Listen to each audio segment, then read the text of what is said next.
Hi, my name is Ryan and welcome to the Healthy Home Movement. If you're designing a home or thinking about designing a home, you're in the right place. Today I'm doing a series of videos called the Pasivehaus. What is Pasivehaus? Pasivehaus is not a passive house. This is slightly different. Pasivehaus is actually a set of standards with the aim of significantly reducing the energy consumption and improving the indoor air quality and environment that the family is going to live in. To put it into perspective, your energy consumption for your house will be equal to your fresh air load. What this actually effectively means is that your building is self-heating. Also, with regards to ventilation, it insists on the use of an MVHR unit, which is mechanical ventilation with a heat recovery. The flow rates are a lot higher than what our current building regulations require. This is based on many years of study, and many homes are now being built to this standard. It is very popular on the continent, and it's only really started to take off in the UK.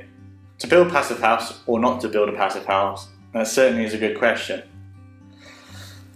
You need to make sure that you're building passive house for the right reasons. If you'd like to live in an ultra low energy home that has very good indoor air quality, very good heating comfort levels, same again with summertime comfort levels, then passive house might be something for you.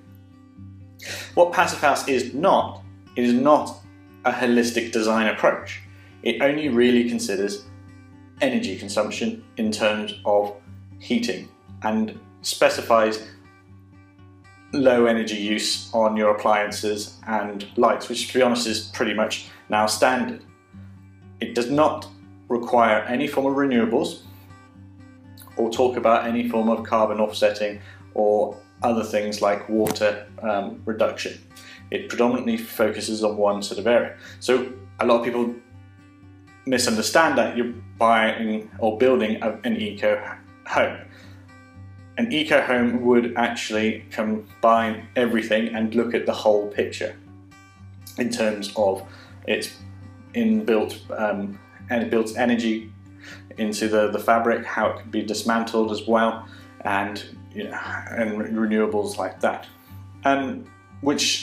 But the biggest advantage is that it is actually a recognised standard now, and it's becoming more and more popular in the UK.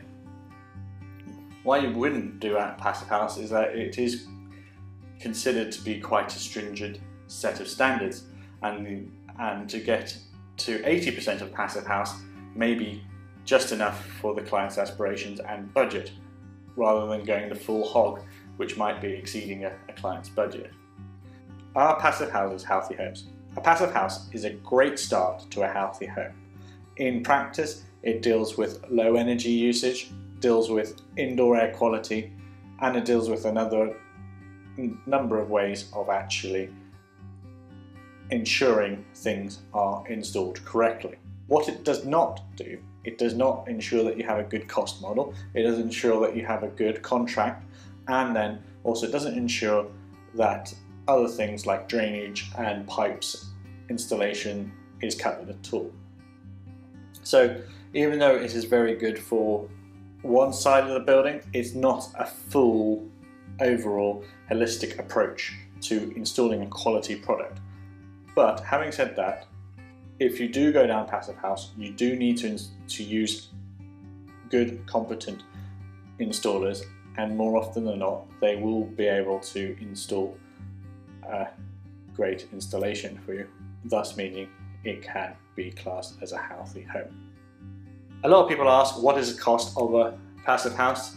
Many studies have been carried out. One study suggests that it costs between 15 to 20% when compared to a standard code for sustainable home. So why does it cost more? In a good research article by Kate, she outlines two key reasons why this may be. Firstly, we are using better quality products. She does highlight that this difference is getting lower and lower for each year, bearing in mind that products are now getting better and better. The standard products are getting better and better through the EU initiatives and just general build quality. Secondly, that is the Pasivehaus is relatively new in the UK and there's a learning curve associated with it. So any new builder that hasn't used Pasivehaus before will obviously include a certain fee in their proposal for risk. This is why it's important to use a design team that has done Pasivehaus before. In particular, the architect will need to hold your hand through the process, and they're available from the start to the finish of the project, and that's very key for them to be on board as early as possible. And same with the contractor, to get them on board, preferably you go with a builder that has Pasivehaus experience. I'm just going to quickly go through the standards and what they actually mean. I appreciate you might have an overview of one or two, but I'm just going to quickly run through all of them. So the specific heat demand, that is how much your space heating needs to produce throughout the annual period, which is significantly lower than a typical building. Same with the cooling. Again, this is limiting mechanical cooling. A lot of our UK homes do not have mechanical cooling, so this requirement is a little bit not anything to worry about. Secondly, the space heating demand is at 10 watts per meter squared. To put this in perspective, a typical home we use will require 50 to 60 watts per meter squared. So we have brought this limit all the way down to 10, which is great.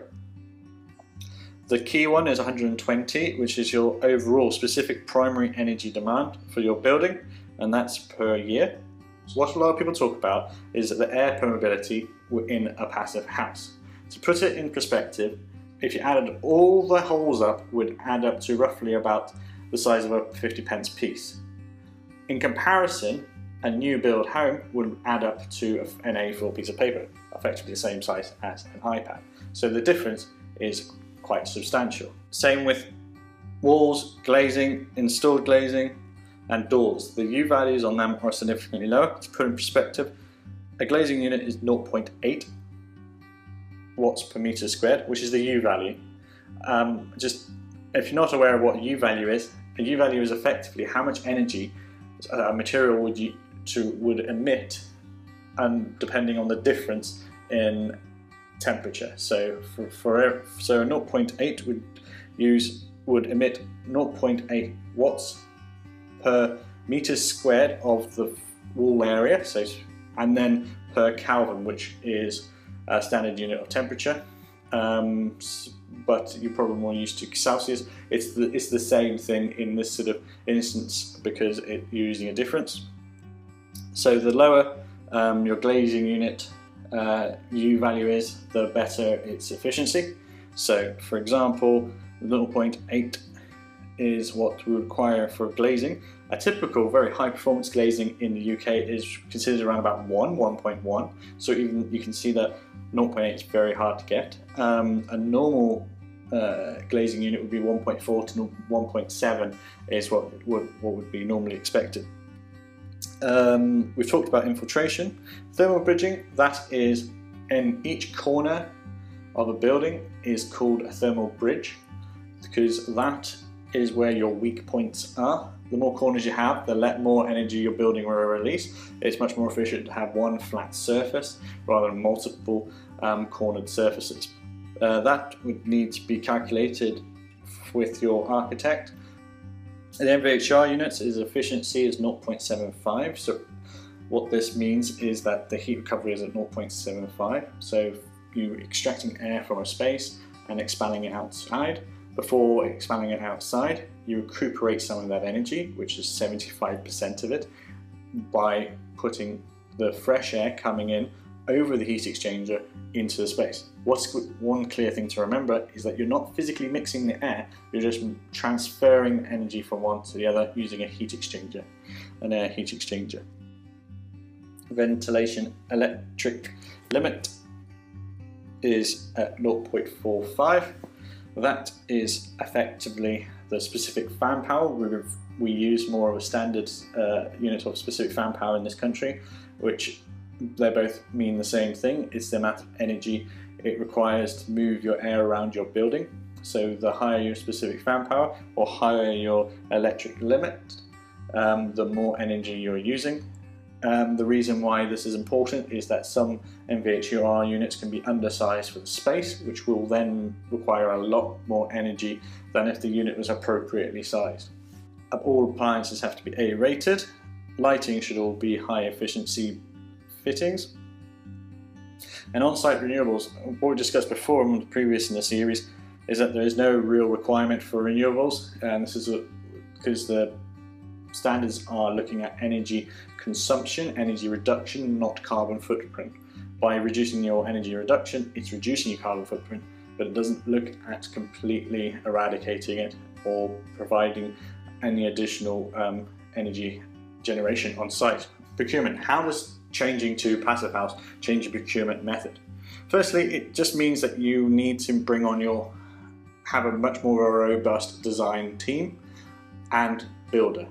So you bring on your team early on as possible to start designing it, making sure you're putting the building in the right orientation, designing so the right size, the shape will make a huge difference depending on how well or how easy it is to build your passive house. And then once you build, you need to make sure you get a good builder on board who either has an interest in Pasivehaus or has built Pasivehaus in the past, because otherwise you'd be fighting an uphill struggle throughout the process. It does require you to build and use better equipment than a standard home. I found a really good blog that specialises in Pasivehaus only, so I've included a link below to it. And in that, I've also included a link to their resources page. Rather than me replicating it, that resources page is a very good starting point for you to start researching what the roles and responsibilities and how the Pasivehaus would actually be built. If you've got a question, please leave a comment below or send me an email. Thank you for taking the time to watch this video. I hope you found it useful. There'll be more in the series, so please click subscribe.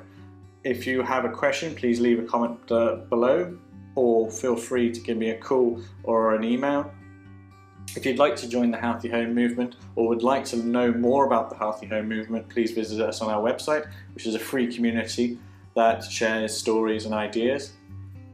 Again, please remember, if you're going to build a home, build a healthy home. Thank you.